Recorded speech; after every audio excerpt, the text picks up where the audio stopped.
আমরা কেমন হতভাগা জাতি। ঢাকা বিশ্ববিদ্যালয়ে গ্র্যাজুয়েশন কমপ্লিট করা দুই শিক্ষার্থী এবং যাকে ওয়ার্ল্ড উইড সম্মান করে ডক্টর ইউনূস স্যার, যার ব্যাকগ্রাউন্ডের ছবি থাকে আপনি দেখেন ভিডিওটা, মেয়েরা সেলফি নিচ্ছে।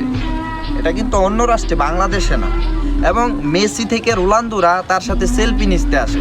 বার্সা মেইন ক্লাবটা তাকে ইনভাইট করে, তাকে অস্ট্রেলিয়া আমেরিকার প্রেসিডেন্টরা তাকে সম্মান করে। তার জীবন কাহিনী, তার লাইফস্টাইল সম্পর্কে বই মেক করা হয়, বই আমেরিকার স্কুলে পড়ানো হয়। তার সম্মান যে কত ঊর্ধ্বে আমরা বাঙালিরা হয়তো জানি না।